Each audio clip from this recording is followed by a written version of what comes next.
twongeye gushima Imana itwongeye umunsi wo kubaho kandi kabiduhaye n'umwanya mwiza wo kuganira ijambo ry'Imana biciye muri kino kiganiro Saveur Divine. Nongeye kubaha ikaze ndabaramutsa n'amahoro y'Imana ngo abane namwe mwese aho muherereye.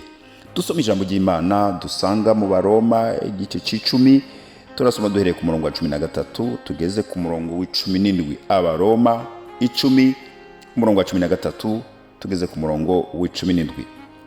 Haravuga ngo kuko umuntu wese azokwambaza izina ry'Uhoraho azokizwa. None bazokwambaza bate uwo batarizera?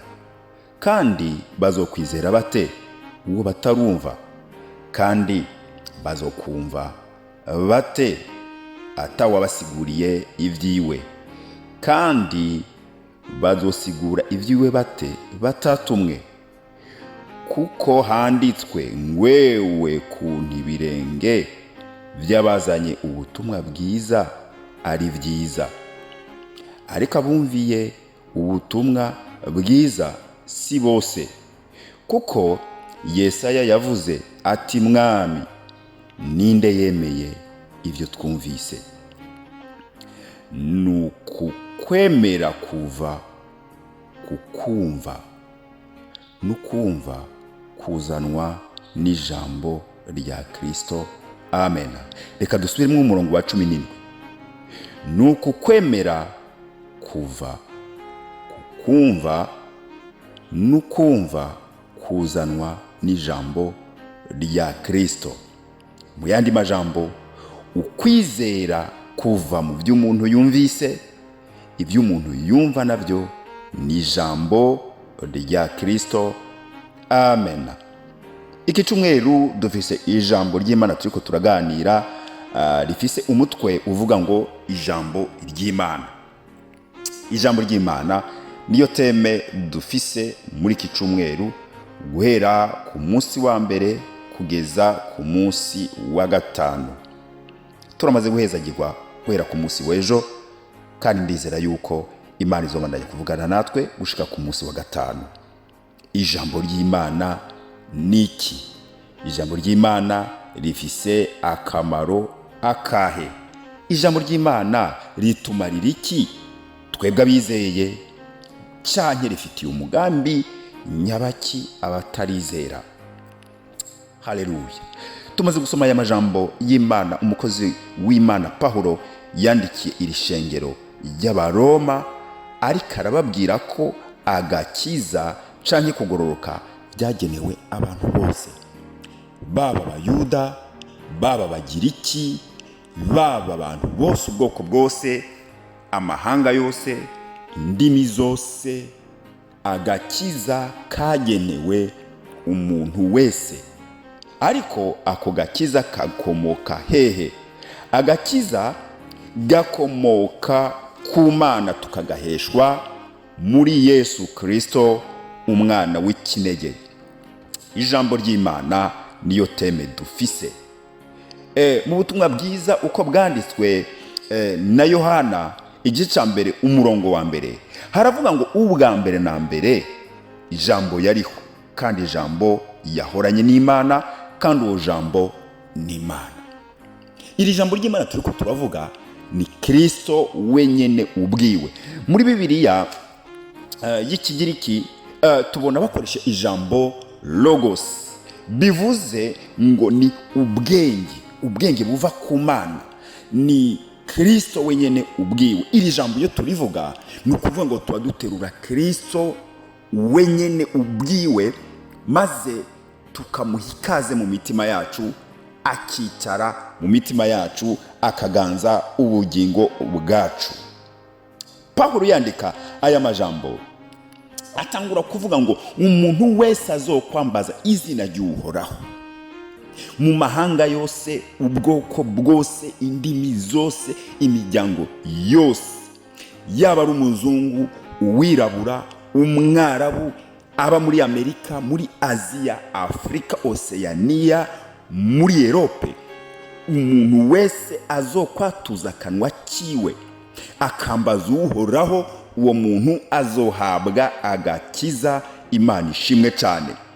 ariko hongera rero hakaza ikibazo aho Pawulo abaza ngo mbega umuntu kugira ngo yambaze uhoraho azomwambaza gute kandi atumvise amakuru y'uhoraho, kandi atumvise amakuru ya Kristo Yesu ko yapfuye akazuka azize ibyaha n'ibigabitanyo by'abari mu isi kugira ngo atange ubugingo budashira ku muntu wese azizera ijambo ryiwe.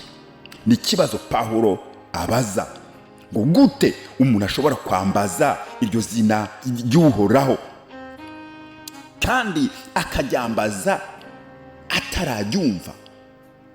Ni byiza ko abanza kumva uwimusigurira akamubwira ngo handitswe ngo Kristo yabambiwe abanyabyaha,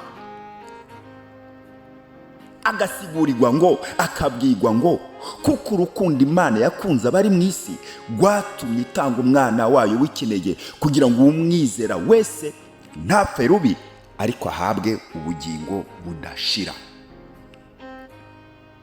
Umwanditsi Pawulo arabandanya akavuga ngo mbega abantu bazosigura gute ibya Kristo batatumwe? Kuvuga ibya Yesu ni ngombwa ngo umuntu aba yarabitumwe, kuko navyo ni umuhamagaro. Ijambo ry'Imana ritwereka ngo bamwe yabahaye kuba intumwa, abandi yabahaye kuba bigisha b'ijambo, abandi yabahaye kuba abavuga butumwa, abandi yabahaye gukora ibikorwa bitandukanye mu bwami bw'Imana. Ingabire, impano ziratandukanye mu bwami bw'Imana, ariko abo yahaye impano akabaha ingabire yo kuvuga ubutumwa bwiza, ari bavuga butumwa, ari bigisha b'ijambo, abo ngo nibo bahamagawe baratumwa, nibo bagomba kuvuga, nibo bategerezwa gutangaza amakuru y'uyu munyanazareti Kristo Yesu Mesiya yatanzwe kugira ngo isi yose ironke agakiza. Arabandanya akavuga ngo ariko abumvise ubu butumwa bakabwumvira si bose. Birababaje, si bose, ariko igikuru nuko babwumvise. Twebwe rero iri jambo twahawe riratubwira ngo ukwizera cyangwa ukwemera biva mu byo twumva. Uku kwizera tuvuga no kwizera Kristo Yesu, ni ukwizera no kubohoka umuntu akava mu byaha ariko akinjira mu bugingo budashira. Mu gitondo ukaba witwa umukozi wa Satani, cyangwa ukaba witwa uri mu mwijima, ariko mu kanya gato ugahinduka umwana w'Imana, ukaba mu muco w'Imana. Ngo ariko ibyo byose tubikurahe? Tubikura ko tuba twamaze kumva, kandi ibyo twumva ni ijambo ry'Imana, kandi iryo jambo ni Kristo Yesu aba mu mitima yacu. Bene data bakundwa mu mwami wacu Yesu Kristo, reka tunezerwe mu mwami wacu Yesu Kristo, kuko yaduhishuriye ijambo ryiza tukarimenya kandi tukaryakira. Iryo rero tumikomeze mu mitima yacu, kandi ritubere urufatiro, duhore turirya mu gitondo, saa sita, ku mugoroba, iminsi yose mu bugingo bwacu twamane rino jambo ry'Imana ariwe Kristo Yesu. Iri ni ryo bugingo bw'abamwizeye. Ariko birashoboka ko nawe uri kuranyumva ukurikiye kino kiganiro utari bwumva aya makuru ya Yesu Kristo umwana w'Imana. Uramwumvise, iri ni jambo ribohora, ni jambo ritanga agakiza n'amahoro kuba mwumviye. Ushaka kwakira Yesu Kristo nk'umwami n'umukiza wawe, n'aka kanya ca bugufi umubwire ngo mwami Yesu, ndi imbere yawe, nihanye kuko ndi umunyabyaha. Menye ko wabambiwe abari mu isi bose, ni ibyaha byanje wikoreye. Nsabye kugira ngo izina ryanje ryandikwe mu gitabo cy'ubugingo, maze nawe urababarirwa. Yesu abahezagire, umwami Imana akomeze kubana namwe mwese, mu izina rya Yesu Kristo umwami wacu. Amen.